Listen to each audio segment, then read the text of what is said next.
Climate change is a challenge for governance, and it requires from public and private institutions responses in an ever changing scenario. This is the challenge of the next panel, which will be moderated by Patricia Morales Errázuriz, who is the general manager of Fundación Cortés Solari and Fundación Meri. We'd like to welcome the panel members that are here with us today. Ralph Chami, Assistant Director of the Capacity Development Area of the International Monetary Fund, Supervisor of Regional Studies that covers 32 countries of Central Asia, and Chief of the area of fragile studies, and also his book, Macroeconomic Policies on Fragile States, was edited by Rafael Espinosa, among others, and published by the University of Oxford precisely in last March. Thank you, Ralph. Once again, Marcelo Mena, also welcome, member of the Fundación Meri board, was subsecretary and ex-minister of environment of Chile, and chief investigator on climate change of the World Bank, and also creator of policies on climate change, entering his doctorate in environmental studies. He worked as a scientist for NASA, US, Mexico, Asia, where he specialized in inventories and air quality studies. Welcome, Marcelo Mena. And also, we'd like to welcome Nacheli Valencia from Mexico, regional coordinator of IPSMO, a collective of women that live in Oaxaca, and part of the state network of defense of human rights and women's rights. Patricia will present her because she sent a video for this panel.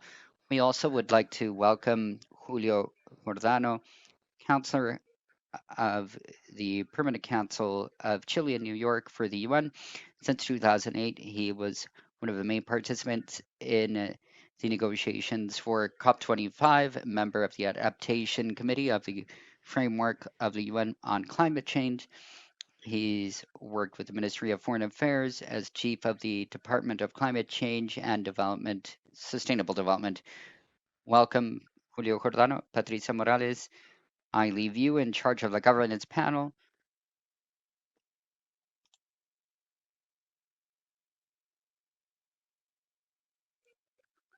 I have a delay. I don't know if you're able to eliminate the delay because otherwise I continue hearing Marisol's voice. Can somebody help me?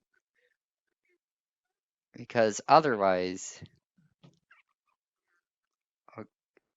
okay, okay. Thank you, Marcelo. Welcome, everybody, and welcome to the panel on governance and climate change. This is a panel close to my heart because we've all been working together closely in governance matters. And this is the last panel of the second conference, Regional IPCC Conference on Climate Change. And it's a panel that will tackle governance in such a way that we're also going to be able to have a conclusion on many things that have been seen today and that require decisive action by the state, not just at this national level, but the international level. So in that sense, I'd like to thank everybody for being here. So we're going to start this panel without further ado with Marcelo Mena. Thank you very much. Right, thank you. And I'll wait for my presentation. While we wait for the presentation, okay, so this is a paper that we presented for with Annie Dufay. And let's go to the next one. And this was presented to the ECLAC, and it looks at governance under sustained policies and how we could tackle and address this. So this is just a summary. It's what I should have done with the first and last slide on climate change for Chile that summarizes the whole challenge that the reassurance company in Switzerland is saying that the we can have an effect of 8 to 27% of its GDP on 2050, a loss of the GDP due to the climate change impacts. And this is a study by a Swiss reinsurance company that has studied and paid out climate change issues. Chile is the eighth country in the world that has lost part of its GDP due to climate change. So there's a threat that will impede and obstaculize decades of advancement in a few years due to climate change. Option B is that if we face climate change, if we decarbonize and we only reach a 1.5 increase on average, there would be more economic benefits and growth. So it's a very easy equation. Chile and Latin America hold a very exposed GDP percentage to climate change. The debt of Caribbean countries are related to the loss of infrastructure due to climate problems. Talking with people from Bahamas, Jamaica, and other countries, we find that in a natural disaster, they can lose 100 to 200% of their GDP, and they're constantly in reconstruction. So their debt has to do with the constant loss they suffer over the decades.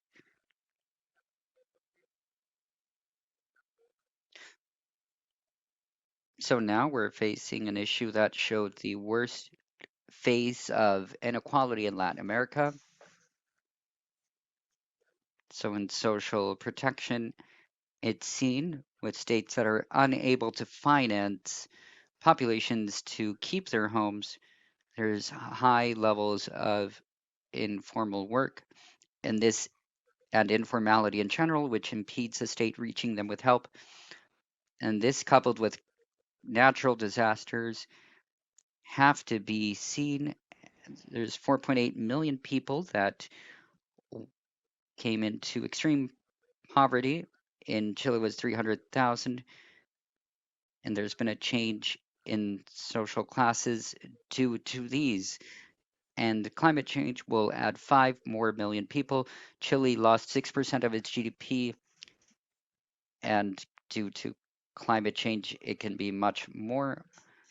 So we need to advance in taxation, public policies, not just in Chile, but we could see that this has truly been a problem for all countries, even OECD countries.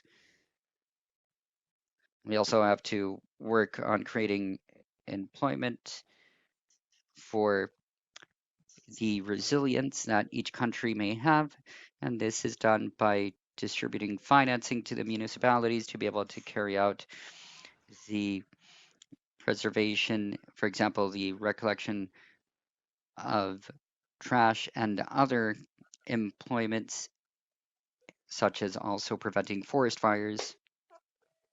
We also have to start investing in resilient infrastructure.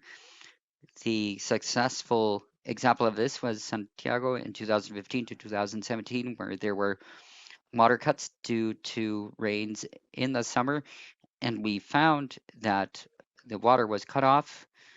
After that, there were investments that were carried out, and today it's recognized that a model company has to be a resilient company. So we have to have resilience that allows installing a much more powerful network in these matters. The highest levels of rain, ironically, this year is January. It's been one of the driest years in history. The next one. So we also have to incorporate climate risk in the financial sector. The superintendency of pension funds are pointing towards regulating the financial sector towards having resilience, and this is added to the coalition of the ministers of finance and the network. of growth of the financial sector, of the government of the US with the Fed and the ministries of finance. So we find today that it's possible to have in climate finance greater levels of investment and transparency in which companies have to make transparent their climatic risks. For example, due to the use of fuels or due to high levels of greenhouse gases and fossil fuels, and also the risks that are used in their operations. Additionally, we need to start recognizing the green infrastructure and the natural-based solutions. We need to acknowledge this as unique to Latin America. Not long ago, I spent time with an engineer developing work on grey infrastructure in the European community in Germany, and he said all of the expenses incurred to recover from the high the sea level rise and the impacts, and he said, please take care of that because we're now paying and it used to be done by nature. So we need to remember the importance of the mangroves and other marine ecosystems so that we can have a higher resilience. And that requires powerful changes in the way we make decisions regarding the territorial ordainment. Investing in infrastructure, in general, that considers climate change. Well, you can see the image there corresponding to the adaptation and mitigation plan of the infrastructure services from the Ministry of Public Works today. The works of the ministry have assessments to see this, and it's a powerful change in governance involving other areas of the government related to the Helsinki agreement for this, where we see Chile as one of the countries to incorporate climate change in the infrastructure modifications and not depend necessarily on international help, because this public investment that are so hard to obtain with such complex financing needs to be uh, needs to be a part of the work done in resilience and the changes in infrastructure throughout Latin America. Next one, please. This fiscal expense need to consider the multilateral banks and the FMI, because in practice this emergency includes financing that is done without the same types of commitments that these multilateral institutions have in terms of climate financing. Today, the World Bank has a commitment of 35% of its volume that goes to climate action if a government requests for finance in general in order to pay the cash flow. That is without the commitment of aiming to more resilience. And that what's true is that there was much more expense in stimulus prior to the Biden packages. Well, that can change, but what's true is that Latin American countries, very few of them are taking action towards climate action in this economic reactivation. So it's fundamental that this increases, and it's done with thorough work. And this is not only a self qualification as green. And last slide, please. Latin America has a decision to make, and that is which path to take. We want a path of high growth, high resiliency, more employment, and we can pay that. We can't pay that with the resources of our children, a reactivation that will mortgage their future. We need to start moving. The first slide regarding those decisions is clear. I think I'm convinced that we need to start taking that green pill because we know where the red pill is going to lead us. Thank you.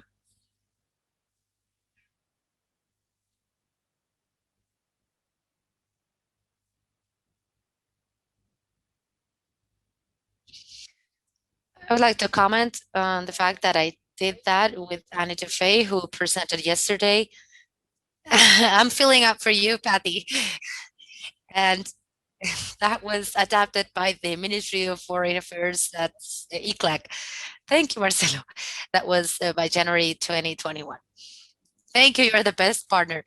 Well, many thanks again for your presentation and for uh, giving us all of that information, although later in the debate we'll see the difference between growth and recession will be dealt in the different financial institutions and organizations. But thank you for giving us that infrastructure and that what you mentioned about the structures adapted to resilience. Now we'll move on to Ralph Chami. Bienvenido, bienvenido a este día 2. Muchas gracias, Patricia. Es maravilloso ser parte de este panel. Muchas gracias también por la invitación. ¿Puedo ahora compartir mi presentación, por favor? Muy bien, muchas gracias. Cuando pienso en lo que la gobernanza realiza o lo que se supone que debe realizar en términos de crear un desarrollo sustentable en cuanto al cambio climático, creo que debemos dar un paso atrás y pensar primero en cuál es el marco en el cual queremos crear esta nueva gobernanza. ¿Es una gobernanza bajo un marco antiguo o una gobernanza bajo un nuevo marco de trabajo? Veamos entonces el marco existente que tenemos y cuando hablo de marco, hablo del marco económico. Próxima, por favor. El paradigma actual en el que vivimos y en donde todos los mercados están operando alrededor del mundo luce algo parecido a esto. Percibimos nuestra economía como algo separado de la naturaleza. Es por esto que lo llamamos una externalidad. Hablamos de externalidades porque pensamos que estamos por afuera de la naturaleza, que hacemos nuestras propias cosas y a medida que conducimos, llevamos a cabo nuestros negocios, provocamos contaminación, realizamos actividades extractivistas de la naturaleza, lo que genera daños y es un riesgo capital natural, como se le dice, y esto puede llevar a la extinción de especies y a la naturaleza que sufren como resultado de nuestras acciones. Y por supuesto, tenemos un efecto de boomerang.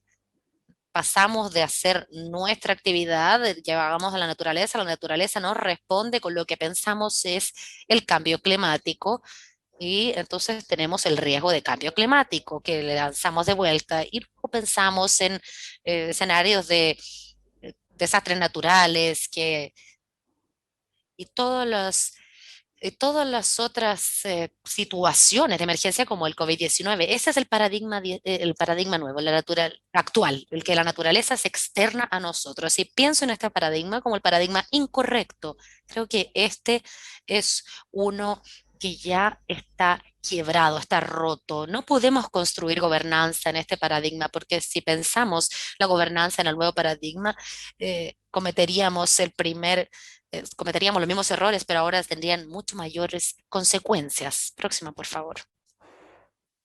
Siendo a pensar que el paradigma correcto es este, en donde la naturaleza es la casa, el hogar donde vivimos. Y cuando vemos este diagrama, pueden ver que la economía existe dentro del mundo natural. Todo lo que hacemos está utilizando el mundo natural porque vivimos en ciudades y si le preguntamos a las personas de dónde viene su alimento, ellos piensan que viene del supermercado o de la feria, pero viene del suelo, del agua, del aire. Todo lo que hacemos, todo lo que hacemos en definitiva le pertenece a la naturaleza, pero la naturaleza es mucho más que la economía en la que operamos. Como un resultado de ello, si es que nos movemos en esa dirección al reconocer el rol de la naturaleza en nuestra economía, todo lo que hacemos pasa de ser extractivo a ser regenerativo, porque si vemos este círculo como a medida que crece el círculo, la economía en la que vivimos también crece. Y si este círculo de la naturaleza se encoge, no podemos existir fuera de él. Como resultado, nuestra economía también se encoge.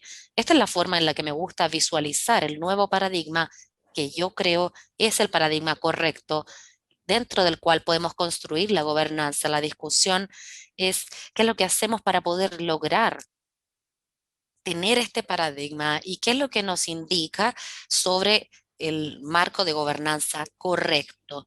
Quedémonos con, con esta, con esta noción, con este PowerPoint. Y a partir de esto, de mirar esto, se dan cuenta de que si este es realmente el paradigma correcto, ¿cómo integramos la naturaleza a nuestra economía? Primero reconociendo que no es una externalidad. Y si no es una externalidad, ¿qué es? Bueno, en el marco actual, debido a que estamos pensando en la naturaleza como una externalidad, se convierte en lo que llamamos un mercado perdido, una economía de mercado en la que tenemos donde tenemos precios y desafortunadamente los precios son lo que determinan el valor. Y entonces debemos darle un precio a lo que sabemos que tiene valor. ¿Qué es la naturaleza? Como vemos a partir de este diagrama, la naturaleza es lo que envuelve nuestra economía y no lo pensamos así actualmente. Entonces, para reconocerlo, debemos ponerle un precio, darle un valor de mercado a la naturaleza. Una vez que logremos esto, reconocemos que existe un valor de la naturaleza para nuestra economía y al reconocer el valor por sí mismo no es suficiente porque ahora debemos reconocerle en una forma legal, porque solo entonces podremos hacer algo con ese reconocimiento de valor de la naturaleza. Lo próximo que debemos hacer es, de esta manera, codificarlo en la ley.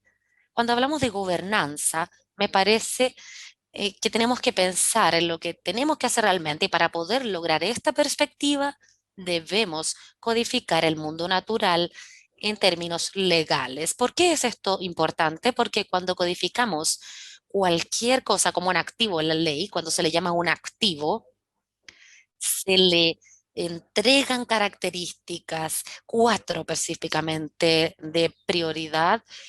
Se le entrega la característica de universalidad y además de durabilidad y de convertibilidad. Prioridad porque sabemos que existe una propiedad sobre los activos.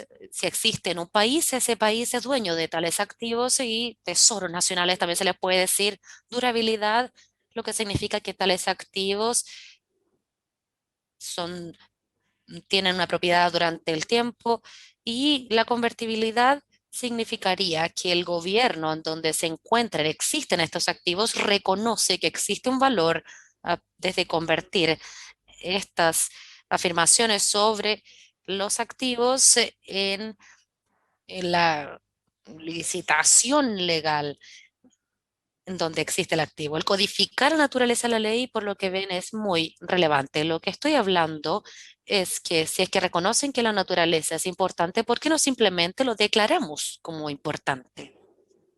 Y si se declara algo como importante, se debe de estimar cuán importante es para usted, por lo que debe asignársele un valor. Una vez que se logra esto, una vez que se integra la entonces es donde cambia el escenario y así podemos comenzar a pensar en proteger nuestro activo porque es valioso para nosotros y por supuesto hay que monitorearlo, hacerle un seguimiento, es otra acción que se debe tomar y que debería ser realizada por el Estado a nombre del activo. El Estado necesitaría además presentar penalidades, multas, si es que se le realiza un daño a este activo. Y habiendo hecho esto, el mercado comienza a adaptarse. Bien, hay algo que es un activo, que tiene valor, que está reconocido por el Estado. Luego, entonces, debemos crear mercados en torno a ello, porque vivimos en una sociedad de mercado. Si no hay un precio, no hay valor absoluto. Así es que debemos crear incentivos para construir mercados en torno a tales activos. Y una vez que hemos implementado estos mercados, entregándole un valor y codificándolo en la ley, se convierte en capital nacional y se ingresa a los estados de cuenta, se comienza a operar en torno a esto Y allí es donde empezamos a ver, bien, hay comunidades locales en donde existen estos activos, se dan cuenta de que estos activos tienen valor y luego cuidan ese activo. Por tanto, ese activo puede entregar un ingreso y empleo significativo para ellos. Como resultado, se obtiene la propiedad. Por supuesto que el gobierno se va a beneficiar de todo esto. Y debido a que de otra manera el gobierno no le dotaría la categoría de convertibilidad y sería un sistema de taxación, porque existe un activo que entrega un valor a la sociedad. Por lo que sucede con la conservación, lo que significa cuidar el activo, la naturaleza, se hace valioso y también se hace rentable. La conservación ya no es una idea vaga o la conservación solo para los que creen en la naturaleza, sino que se convierte en algo rentable para toda la sociedad.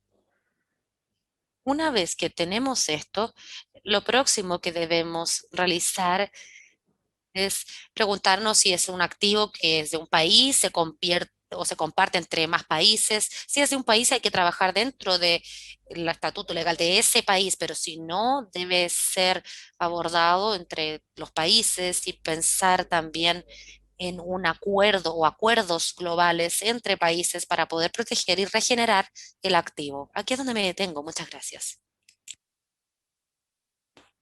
Muchas gracias, Ralph, por haber explicado esa importancia del cambio de paradigma. And now we'll welcome again Julio Gordano. It's a pleasure to have you here. And now we give the floor to you. Thank you so much. I hope that you can listen to me correctly. Yes, perfectly. Déjeme comenzar a agradecer a Ralph porque el último punto que abordó creo que es realmente excelente para mi intervención. No tengo una presentación en PowerPoint. However, I will present in Spanish. And I would like to present some considerations from the view of, well, my personal view in the multilateral environment from the world of global affairs and what Ralph was speaking about valuing nature in the economic systems, and of course, what Marcelo mentioned about the specific policies that should be followed to take the green pill and not the red one. And from that perspective, first, I would like to acknowledge that there are different levels where there's interaction, both local, national, and international. The implementation policies and governance policies related to the environment and climate respond to a broader framework that is agreed upon in a multilateral convention. Thinking about an example, it comes to mind in this conversation around carbon neutrality that today, of course, is a part of the Chilean commitments by 2050, but many other countries have done that recently. The United States, even China has committed to become carbon neutral before 2060, and that is a response to a global commitment under the Paris Agreement, because besides establishing NDCs and a set of long-term goals, incorporates the need to achieve a balance between emissions and captures in Article 4.1 and the Paris Agreement in the second half of the 20th century. It stated that, but some countries are more advanced towards their goals, given that the third element that this governance is science.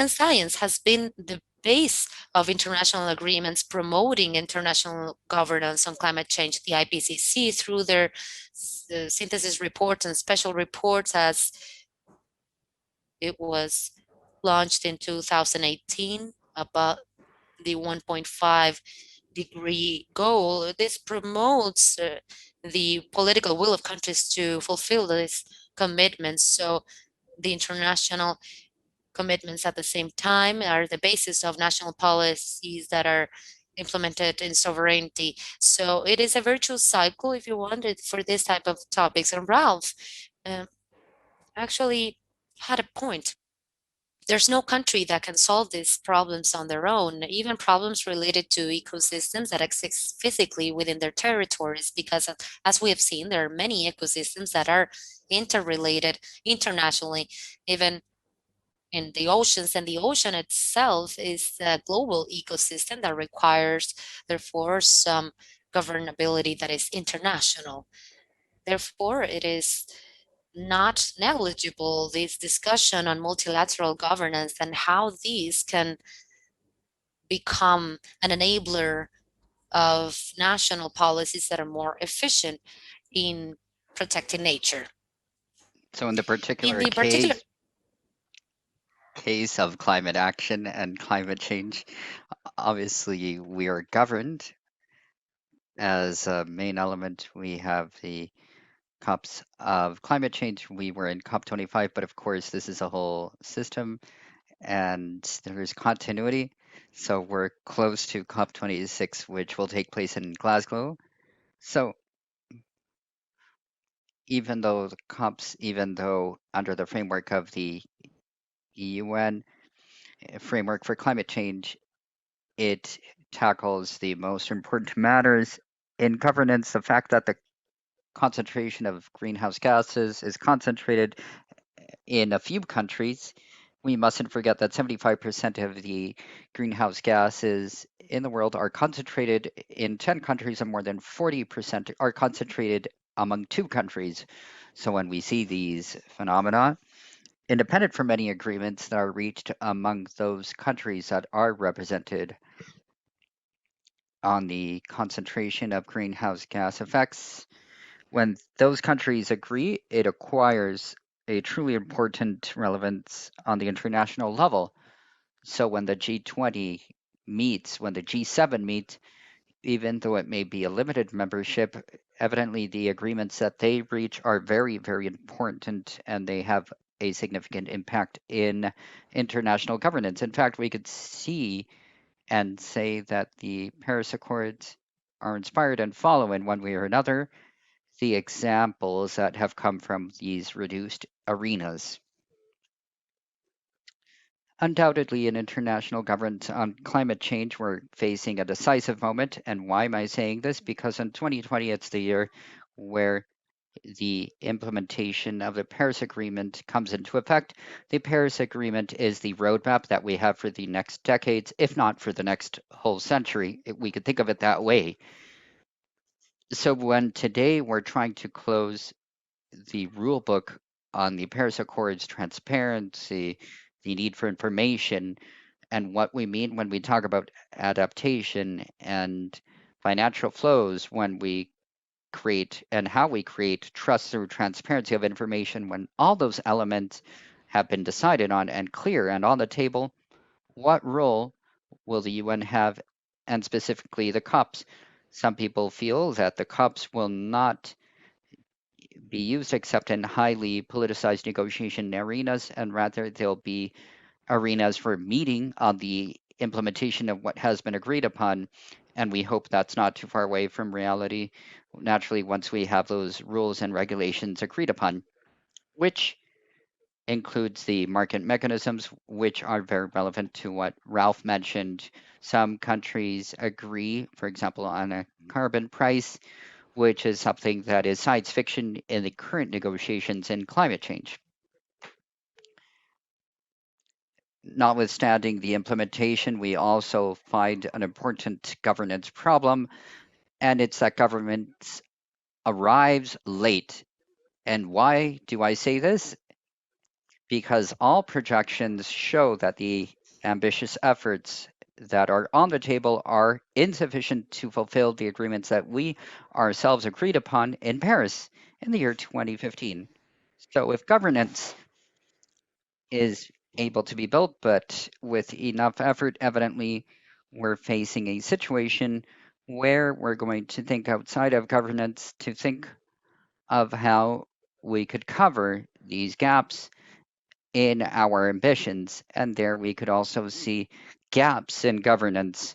For example, there was a continuous discussion on new technologies that can accelerate the elimination of CO2 from the atmosphere artificially. And this, and I'm not referring to certain engineering aspects, but rather carbon capture technologies, capture and storage technologies, eh, technologies such as these that could not be based on nature, such as the Paris Accords include, but they are not under governance. So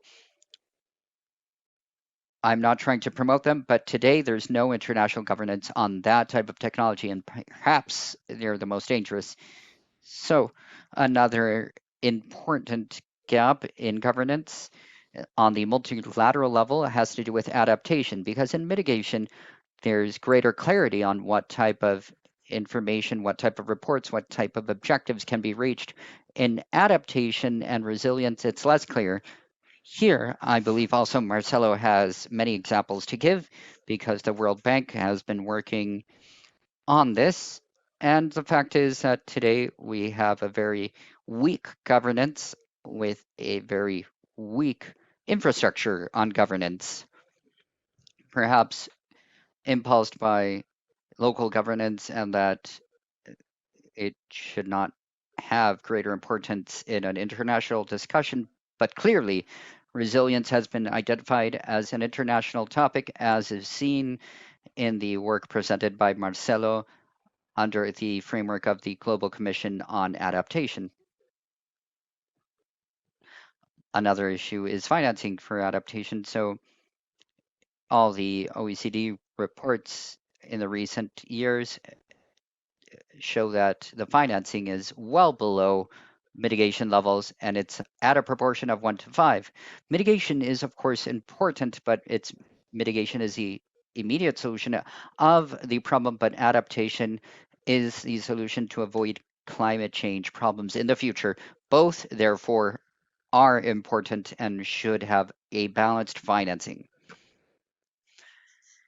The fact that these gaps exist in governance and the fact that climate change is such a multifaceted problem has taken us to have partial and specific alliances.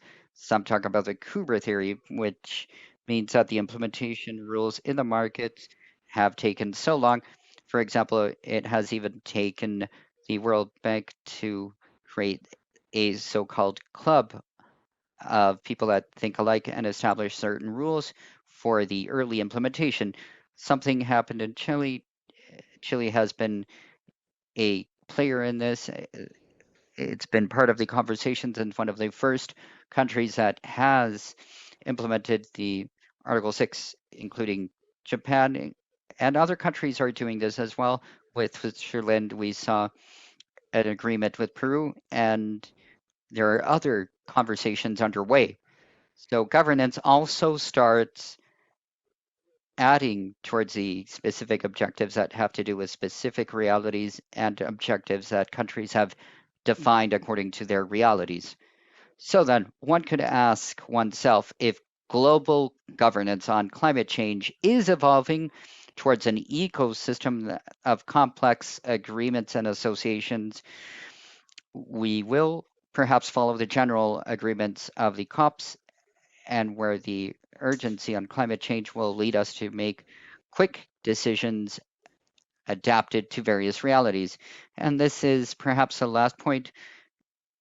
It's worthwhile to consider how Latin America and the Caribbean can participate of these dynamics. Of course, where we have not missed out on these trials, the ECLAC has matters talked about and discussed on climate change. Chile has been part of these conversations, but also we have similar examples in Couture or the Alliance for the Pacific. And this is built upon the basis that there are many common interests. Undoubtedly, the numbers and the projections clearly show that Latin America and the Caribbean are a particularly sensitive region towards climate change, where we are an immensely rich region in biodiversity, where there's an enormous possibility of solutions based on nature. And as a counterpart, we do not have the structure or regional governance that will allow us to take full advantage of these opportunities. And if we steal Ralph's concept a little, how can we make Latin America be a pioneering area to put the economy within nature and not with outside of it? So I'm going to stop there and I'll take any questions now. Thank you. Thank you very much, Julio, for this great talk. I have many questions. I'm going to start with one that's for Julio and Marcelo, and it has to do with what you mentioned, Julio, that institutionality always arrives late in relation to the same challenges that were established in the countries. And we have a question how we reconcile that the ministries of environment that are young ministries and that have the lowest budgets, that is much below the country proposes in the World Forum. So, how can we truly use that barrier, or is it this fulfillment left towards the private sector according to its sensibility? Marcelo, who wants to start? Who wants to start out of you two? Well, okay, I'll start very simply. In general, I feel that the Ministry of Environment's budget doesn't necessarily fulfill the climate actions that are fundamentally committed in agreement. It's the sectors, for example, that commit to these financing. So it can't be that there's an adaptation plan for the farming sector, agriculture sector, and 2 years later to check that if something was done and nothing was done. We require a mandate, a cross-cutting mandate in the ministry through its own concerns and priorities, that its own sectorial focus be on this. So this is fundamental, and this can be coordinated with the Minister of Finance according to climate action. So these are the ones that are interested the most in to safeguard each one of the activities and to have it tackle climate change. In this specific case, we see that there's 4 times the benefit as there is investment in some actions, or 5 to 1 sometimes, for example, in health. And there's great investments that have to be understood, and they're not necessarily resorting to the Ministry of Environment specifically. So what the sectors have to see is the Ministry of Environment not as a threat, but rather as an advisor that is seeking out and to help. And I'm sure that many don't want to hear that advice, but it's a type of advisor to try to make something visible so that action may be taken on this. A more universal point of view is to incorporate climate change in the financing sector. The World Bank finally produced a type of categorization of investments according to resilience, and we hope that this will positively influence the private sector. Therefore, a project that's not duly incorporating climate risk will have worse financing and will be less feasible in its implementation. I don't know if you want to add to that, Julio, or if you want to take the second question that's for you, Julio. Sure, I believe that the topic is very important. But I just wanted to say that one of the things that contributes to the Paris agreements is that it doesn't differentiate among financial efforts on climate change as a separate expense. In fact, one of the objectives in the long term of the Paris Accords is that all the financial flows have to be aligned with a low emission and resilient trajectory, all of them. So this doesn't mean spending all the money on climate change. It means that, as Marcelo mentioned, we need to carry out the public investments and promote private investment to be aligned and that they're in the same direction of climate change. So just very recently, perhaps you've seen this, the Ministry of Finance calculated this in the on expenses, and so this doesn't mean that this specific expense is everything that's spent on climate change. So then, more than convincing the Ministry of Finance to assign more money to an entry called climate change, more than that, it's to base ourselves on the logic that many international experts are promoting, and that is to internalize the cost of climate change of different sectors. And one way or another, this is being covered in the discussion in Parliament under the framework law on climate change, together with the principles that are seen in the coalition of ministers of finance on climate change that Chile co founded together with Finland. More than 50 countries are involved, where it stimulates the government and the private sector to publish the information that is climatically relevant, to publish the emissions, the risks, to internalize these risks, and to get to know what the measures are. So then, more than that, it's a functional approximation or approach more than just an assignment of resources. I have a question focused on this, and there's somebody that proposed that considering the multifactorial aspects of climate change, how far are we in Chile of having that point of view and seeing the advancements?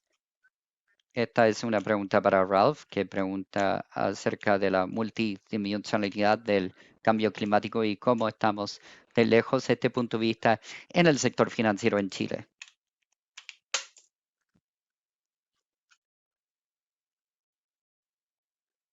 Hay dos riesgos aquí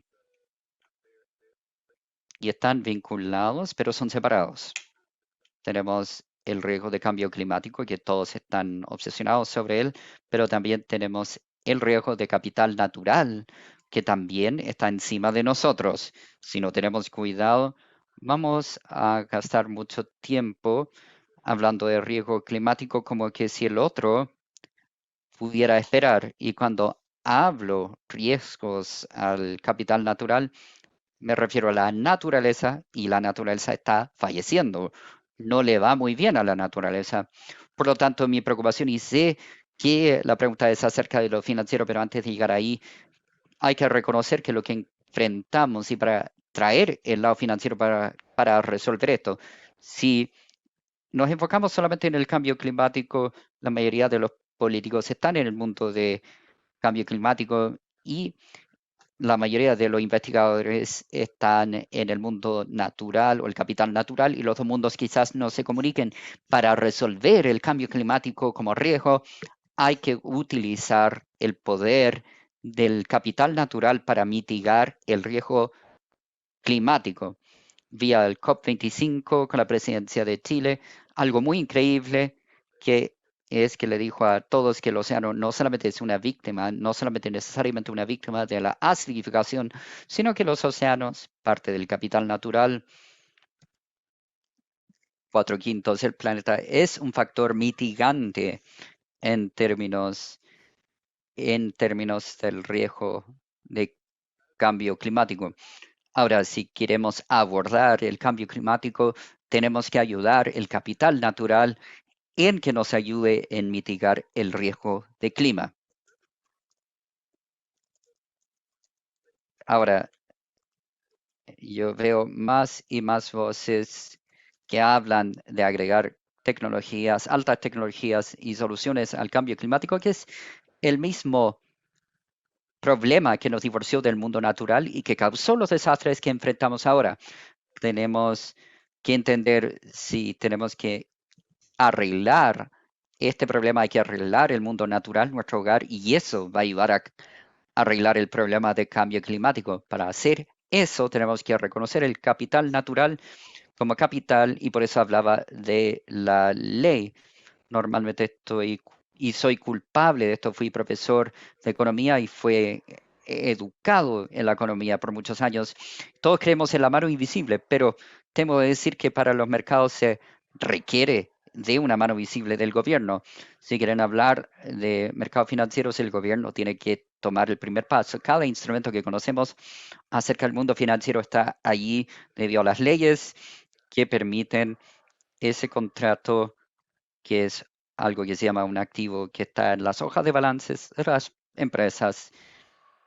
Necesitan que el Estado tome la primera acción si es que el mundo natural existe en ese país, y, y ahí cuando ese Estado declara el mundo natural, o en este caso las ballenas, si las ballenas se declaran como un tesoro o un bien nacional y se les asigna un valor a sus servicios, 2 millones, 3 millones, lo que sea, entonces lo que sucede es que el sector financiero empieza a ver eso como un activo. Por ejemplo, yo vivo en una casa aquí, esto es un activo. Yo la pongo en mis cuentas, tengo mi capital invertido aquí, es como se reconoce como un activo porque así el Estado puede obtener un impuesto, ¿verdad? Una apreciación del precio. Y lo mismo en el mundo natural. Si están los mercados financieros, para tomar esto con seriedad, no podemos continuar hablando sobre la ciencia y el valor. Aparte, necesitamos el paso crucial primero, que el Estado declare la naturaleza como capital natural. Y acá vemos el rol de las IFAs en ayudar a los países a realizar su contaduría, su evaluación para integrar esos recursos a sus balances de cuentas. Así, las empresas del sector financiero van a comenzar a crear mercados en torno a esto, pero lo bello es que ahora estarán haciendo mercados en torno a la protección y regeneración de la naturaleza en vez de la matanza de la naturaleza y lo extractivo de las industrias. Así se pueden crear instrumentos. Si que pudiese tener más tiempo, les podría mostrar exactamente cómo funciona, pero lo que, como verán, en una sociedad privada, tal como pasa en una sociedad privada, se verán empleos en las comunidades, pero en torno a la protección y regeneración del mundo natural. Para decirles algo antes de cerrar, el mundo en el Acuerdo de París nos ha unido para llegar presumiblemente a una meta de cero neto en carbono para 2030 y se dijo ahora que para el 2030 vamos a reducir nuestras emisiones a la mitad. Pero también la declaración indicaba que con la tecnología que aún tenemos por descubrir, bueno, 2030 está a la vuelta de la esquina, está a 9, 8 años ya de distancia y se cuenta el número de días que el gobierno está abierto, está disponible si es que eliminamos los feriados, los fines de semana, esto y esto. Probablemente tenemos más de 1000 días entre ahora y el 2030. Así es que, ¿cómo pretenden llegar a reducir la mitad de las emisiones de carbono? ¿Con qué tecnología? ¿Cuánto tiempo tenemos? Yo tengo una propuesta. ¿Por qué no tenemos claramente necesitamos la tecnología, ¿cierto? Pero ¿por qué no apostamos en lo que hay que apostar, en lo que ya está presente, en vez de apostar a la tecnología futura?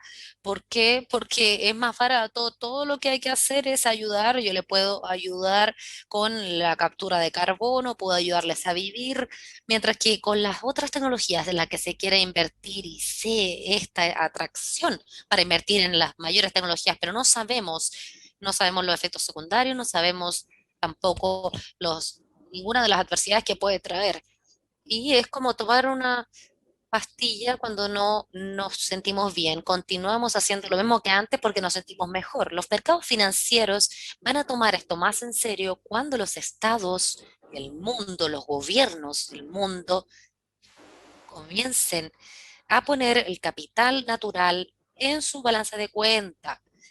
Y así, con esto termino. Discúlpeme por tardarme tanto, ¿no? Lo siento. O sea, muchas gracias, pero me gustaría ahora escuchar la opinión de Marcelo también. ¿Cuán lejos estamos de esto?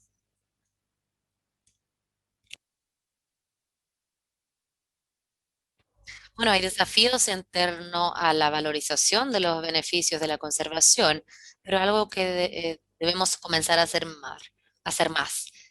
En los informes nos llevan a la dirección. Por primera vez tenemos evidencia que demuestra que los servicios que nos presenta el ecosistema tienen beneficios, pero además en la agenda existe información que no teníamos antes, que nos muestra los beneficios que superan a los costos. Así es que debemos generar más evidencia. El gran desafío, sin embargo, será lo que esto significa para los procesos específicos. Por ejemplo, si queremos, bueno, actualmente los bancos europeos están pasando pruebas de presión para ver cómo el cambio climático puede crear ah, cambios en la forma en que las personas van a pagar por la deuda que tienen. Cuánto de esa deuda está en riesgo y no se podrá pagar por el cambio climático. Este es un desafío técnico, el pasar por ese análisis. Ahora, si lo extendemos y vemos lo que se ha establecido en cuanto a los ecosistemas, el borde del colapso y lo que esto provoca, allí podemos internalizarlo, pero va a llevar un tiempo hasta que comprendamos estos riesgos porque existen muchos supuestos locales que tenemos que crear. No es algo que se pueda hacer con facilidad a una escala global, sino que requiere muchos supuestos bastante complejos. Ahora bien, el mensaje final es que tenemos que reconocer el valor de la naturaleza, entenderlo más y comprender los beneficios de la conservación, que son en muchos casos mucho más altos que los costos. Y como Ralph dijo, la naturaleza solo nos requiere que no la destruyamos y va a continuar cumpliendo con sus servicios, proveyendo estos servicios. Y eso es lo que damos por sentado hasta ahora. Le estamos dejando que se degrade porque no le damos el valor que deberíamos. Sí, en este sentido, creo que el principio precautorio es el más importante y me gustaría realizar una recomendación muy específica. En Chile tenemos una gran presión sobre las construcciones sobre humedales y yo con seguridad diría que hay un caso en que los humedales no entregan la beneficio tangible. Así que los principios precautorios serían el proteger todos los humedales, porque no hay ningún caso en que no presenten estos beneficios y tendremos mucha más información disponible y podremos hacer quizás lo mismo en torno a ellos.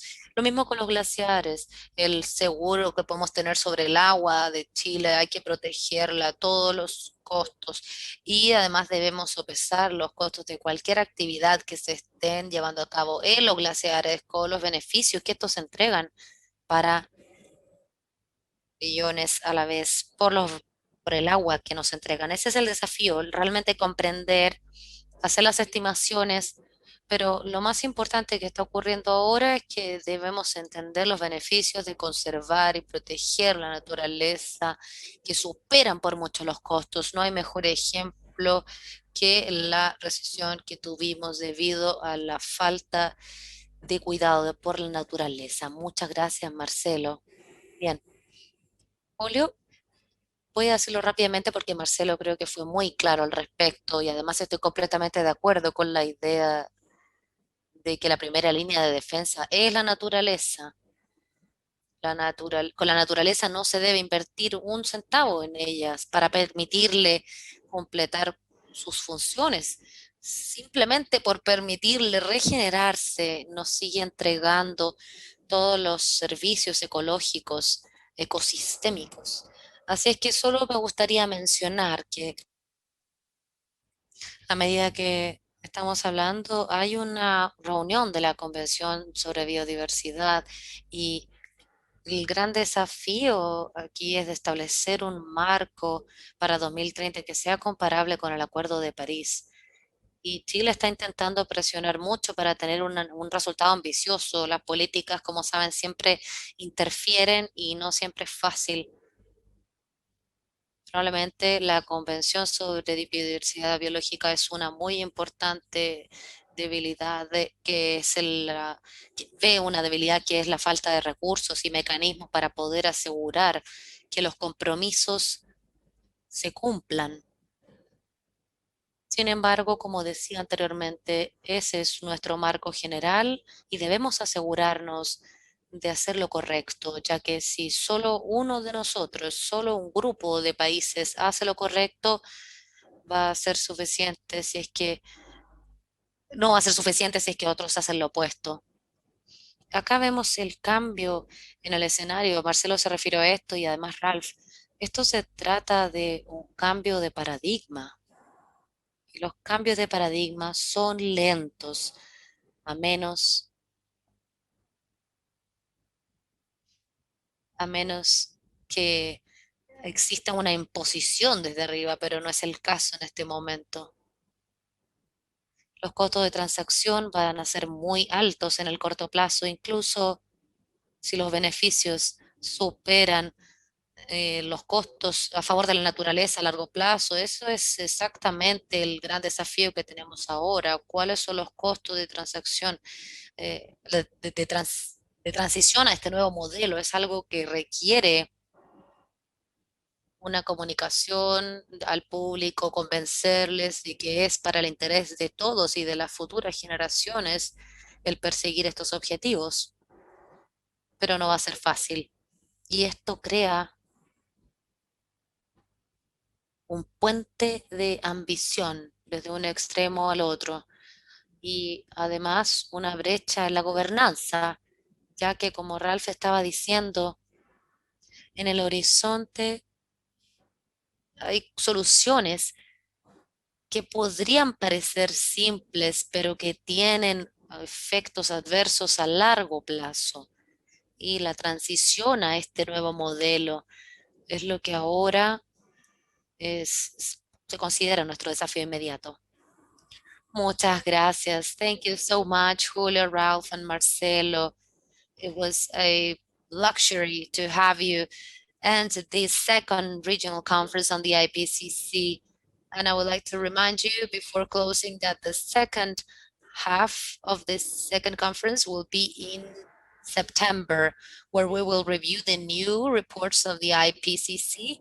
And before closing this panel and giving the floor back to Marisol Camiroaga, whom I thank again, we will show the testimony of Nacheli Valencia, who couldn't participate on the panel because of her connectivity issues. But we will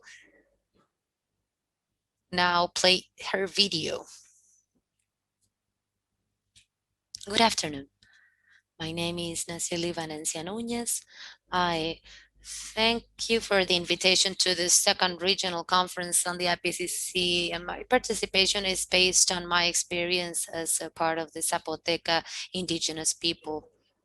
I would like to say that indigenous peoples in general have not contributed to global warming because their traditional livelihoods are local and they don't seek the accumulation or the enrichment. And however, they leave the consequences of large infrastructures that governments are pushing through development plans or public policies that usually have severe environmental impacts, resulting in a threat for indigenous peoples and their land.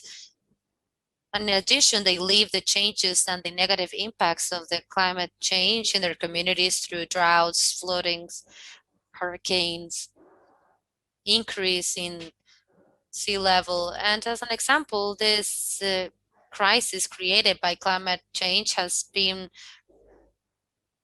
pressing for a decade the renewable energies in Mexico and around the world. But in Mexico, the promotion of wind power plants was created, and that created the imposition of over 20 wind parks with over 2,000 aerogenerators. That has affected a dozen communities, creating serious social and environmental conflicts that cannot happen again.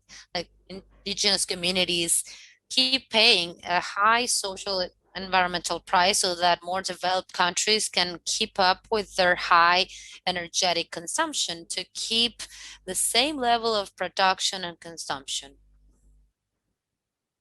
The generation of public policies, I think, for mitigation for climate change without going through the recognition of indigenous peoples that around the world have kept their ancestral ways and that have every right to continue deciding how to manage their natural common goods. Without that acknowledgement and respect, there will continue to we will continue to have these conflicts. People will continue resisting and fighting for their territory with the high cost for life that this generates. In these past years, a high number of advocates in Latin America have died, have been murdered, which is why I think that in order to try and reverse this negative trend, we urgently require public policies that respect the autonomy and cosmovision of these peoples, eliminating programs with public policies with a colonialistic vision of indigenous peoples as if they could not manage their lands by themselves and their common natural goods. We must strengthen territorial governance in indigenous peoples and their institutions and organizations that are recognized by the people, strengthen the collective rights, and also strengthen actions that will revitalize culture and ancestral knowledge. We must facilitate the management, production, and sustainable trading of natural goods that indigenous people possess, because it happens very easily that the common natural goods are worthless in the hands of indigenous people, but that they cannot trade their own products. And there are many barriers to do this. However, that same land and those same common natural goods in hands of companies have endless value, and that cannot continue happening. Thank you for your attention. Now we thank for the message recorded by Nachili Valencia, National Coordinator of the Women's Collective in the community of Oaxaca, Mexico. We also thank Patricia Morales Errázuriz, who led the last panel on governance, along with Julio Cordano, Marcelo Mena, and Ralph Tami. Well, that was the last panel of the day, and I will start saying goodbye. In closing the second regional conference on IPCC for climate change, we have had 2 days, almost 16 hours of live broadcasting, over 40 panelists and moderators with one goal: to share knowledge and specific solutions in the region on the road to COP26. The presentations, panels, and material are now available on the corlac.org platform. We close this session along with youth leaders, agents of change aware of their competences and empowered in their actions on climate change. They're leading their own initiatives, seeking concrete results and significant outcomes. Now we we make visible all of these leaders that are conducting powerful projects for climate action. And now we'll meet again in the Instagram Live by Fundación Mary to keep talking about the major conclusions of this meeting. And then in September, we'll hold the second session of this conference. Good afternoon, and thank you for joining us. C Verde, ONG medioambiental e incubadora de proyectos en áreas como Be Green, we're la an educación, incubator of promediación projects, ambiental, gestión de residuos, conservación education, marina, constitución management of ecocéntrica waste, y marine agroecología. conservation, Está and conformada por agroecology, jóvenes among con estudios others. universitarios. This is Ya formed llevamos by 6 años de trabajo y university nuestra misión es students. solucionar la We crisis university climática y graduates, ecosistémica. our Hemos sido objective is galardonados to con solve premios the como ecosystemic el Premio crisis. Nacional We de have Medio been Ambiente awarded en la with categoría de Nuevas the Generaciones por la National Award of Fundación the Reciclápolis. Environment for the Hemos new obtenido el séptimo generations lugar en la of categoría the de Fauna Reciclapolis en los Foundation. Premios We have Latinoamérica gained Verde, the seventh gracias a nuestro place in the proyecto de fauna Operaciones C Verde. for Green Latin Hemos sido America ganadores del Awards. desafío por el Thanks to océano our Reboot the Ocean, activities, organizado we por United were Ideas de la winners of ONU the con Reboot nuestro the proyecto de Ocean Rebloom.